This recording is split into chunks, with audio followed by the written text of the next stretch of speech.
Mujahidin at-tahirin amma ba'du. Ini yang dalam istilah ABRI disebut the man behind the gun, manusia yang menggunakan senjata. Sebenarnya tidak ada senjata yang bahaya. Apakah itu namanya atom, nuklir, neutron, laser? Tidak ada senjata yang berbahaya. Sesungguhnya yang sangat berbahaya manusia yang mengendalikan senjata itu. Itulah sebenarnya yang teramat berbahaya. Kita akan membicarakan pengaruh 17 rakaat di dalam membentuk manusia-manusia pelaksana pembangunan untuk mencapai satu masyarakat yang kita cita-citakan, adil, makmur, di bawah naungan ridho dari Allah Subhanahu wa ta'ala. Kalau kita sekarang sadar bahwa rencana pembangunan yang baik, anggaran biaya yang besar akan sangat banyak bergantung kepada faktor manusia pelaksananya, maka apa pengaruh 17 rakaat dalam ikut membangun dan membentuk manusia pembangunan itu? Mari kita lihat. Pertama, 17 rakaat melahirkan manusia yang jujur, membentuk manusia yang bisa dipercaya, teguh dan pandai menjaga amanah. Kenapa? Dalam melaksanakan sholatnya yang 17 rakaat itu, yang terdiri daripada 5 waktu, walaupun tidak disaksikan oleh orang lain, tidak mungkin dia korupsi rakaat. Zuhur misalnya, berhubung tidak ada yang lihat, 2 rakaat aja dah. Yang 2 korupsi lumayan. Ada orang atau tidak ada orang, zuhur tetap dilaksanakannya 4 rakaat. Sendiri ataupun berjamaah dia sholat, maghrib tetap dikerjakannya 3 rakaat. Bukankah ini sesungguhnya melatih manusia untuk menumbuhkan sifat jujur yang teramat sangat diperlukan dalam era pembangunan, di mana tantangan-tantangan dewasa ini sungguh kita rasakan akan semakin berat. Kita berhadapan dengan peledakan penduduk yang nyaris tidak terkendali, yang mengakibatkan bahwa jumlah tenaga kerja yang masuk pasaran jauh dari lapangan kerja yang bisa kita siapkan. Kita juga berhadapan dengan resesi ekonomi dunia yang belum kunjung pulih sepenuhnya. Kita juga berhadapan dengan harga minyak yang belum sampai kepada standar yang kita harapkan. Sementara itu, kalau kejujuran para pelaksana pembangunan ini tidak bisa diharapkan, maka rencana yang bagus, anggaran biaya yang besar hanya akan melahirkan kebocoran-kebocoran yang pada gilirannya akan merugikan kita sebagai suatu bangsa. Negara ini adalah ibarat kapal. Apabila ia dibor, lalu bocor, kemudian tenggelam, maka seluruh penumpang kapal akan ikut menanggung resikonya, akan terkena akibatnya.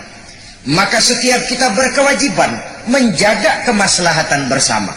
Seluruh pelaksana pembangunan, dari tingkat yang paling kecil sampai kepada tingkat yang paling kakap, melaksanakan pola kejujuran yang dibentuk oleh 17 rakaat ini, maka insya Allah masyarakat adil dan makmur yang kita cita-citakan itu akan makin cepat dapat terwujud di tengah-tengah kehidupan kita.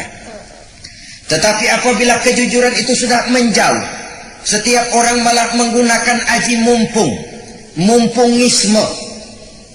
Lalu di dalam sifat mumpung itu terjadilah kesewenang-wenangan, penyalahgunaan, hilangnya kejujuran, maka keprihatinan akan menimpa kita secara seluruhnya. 17 rakaat, saudara-saudara, membentuk manusia yang jujur. Dan sekali lagi, ini sungguh-sungguh sangat kita perlukan. Yang kedua, 17 rakaat itu membentuk manusia yang tawadu, rendah hati, tidak melonjak menjadi angkuh dan sombong lantaran sedikit keberhasilan yang pernah diraihnya. Karena apa?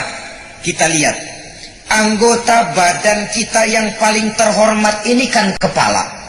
Betul apa benar? Betul. Kalau bergurau dengan teman, dipukul tangan kita, masih senyum. Dipukul belakang kita, masih senyum. tapi dikeplak kepala kita, jangan coba-coba. Anggota badan yang paling kita hormati ini adalah kepala. Namun kepala yang begini kita hormati, ketika di hadapan Allah sama rendahnya dengan telapak kaki kita. Allahu Akbar. Apa yang mau bisa kita sombongkan di dalam kehidupan ini?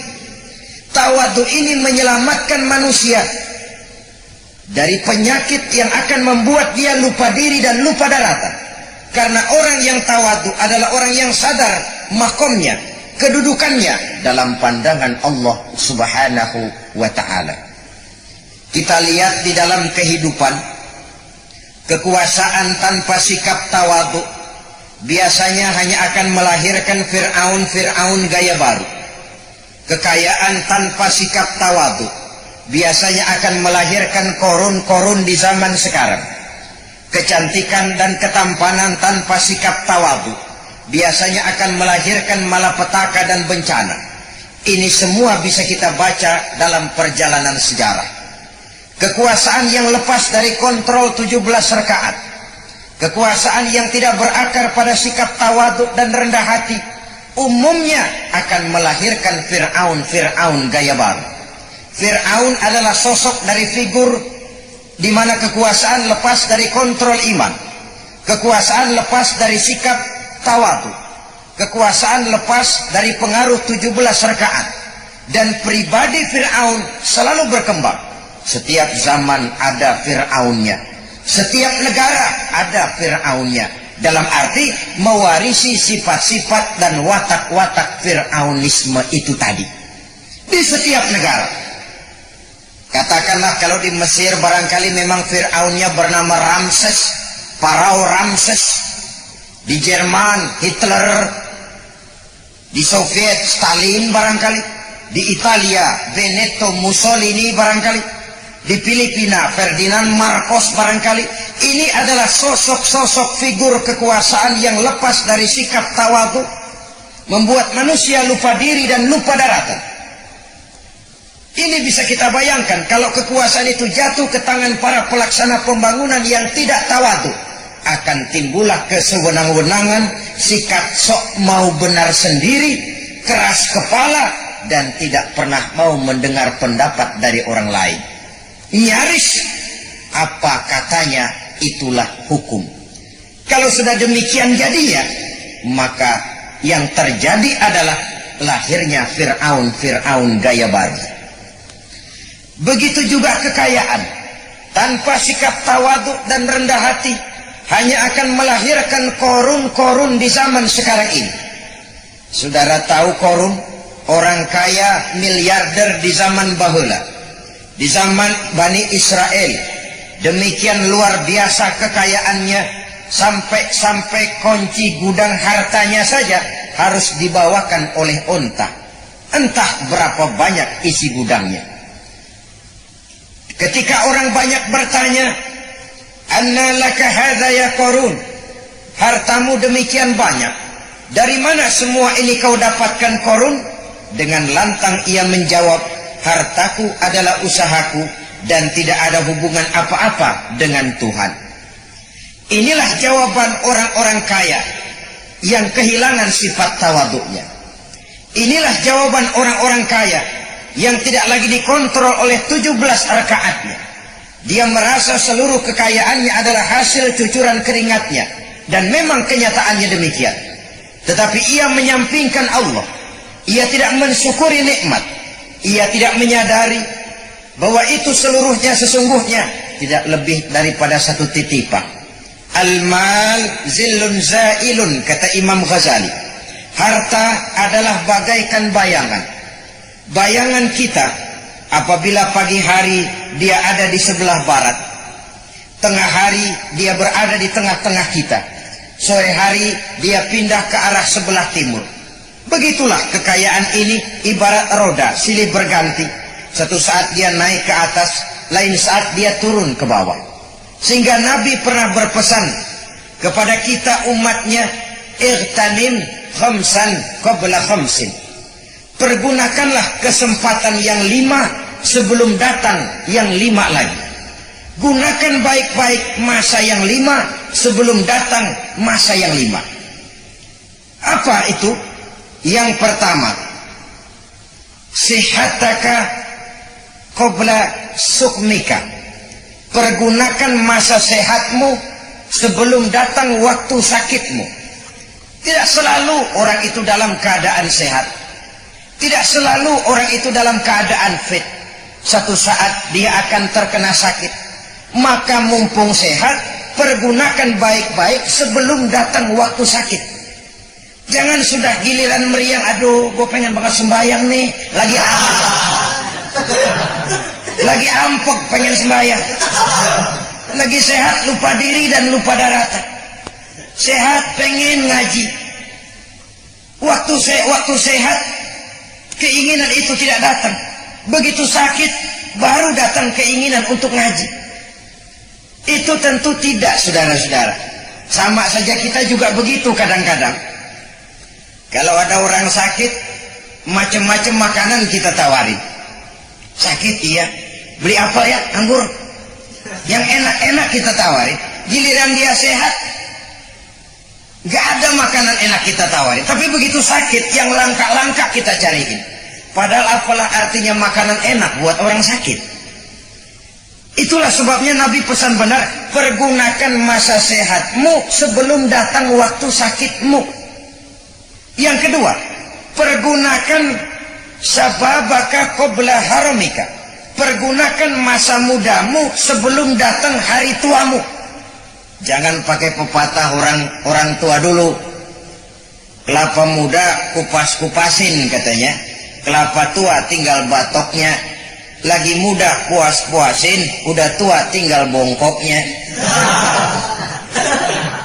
Bolehlah kalau dipuas-puaskan untuk sesuatu yang bermanfaat. Pergunakan masa muda dengan baik sebelum datang hari tua. Kalau hari tua sudah datang, nikmat sudah banyak berkurang. Sebab Allah menjanjikan, wa man nu'ammirhu nunakkishu fil khalqi. Siapa yang kami panjangkan umurnya, kami kurangi nikmatnya, kami kurangi kejadiannya.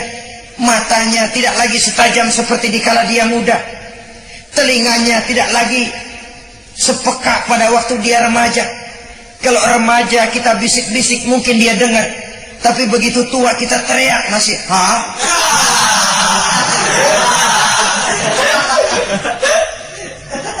Maka pergunakan masa muda dengan baik sebelum datang hari tua. Masa muda itu sebentar sekali. Tahu-tahu waktu ini. Tahu-tahu yang kemarin anak-anak sekarang udah pada punya anak. Kemarin masih anak-anak, sekarang udah pada punya anak, main sama anak-anakan. Tahu-tahu berlalu begitu cepat. Terima kasih atas perhatian saudara. Mohon maaf atas segala kekurangan. Usikum wa nafsi bitaqwallah. Wassalamualaikum warahmatullahi wabarakatuh. Waalaikumsalam.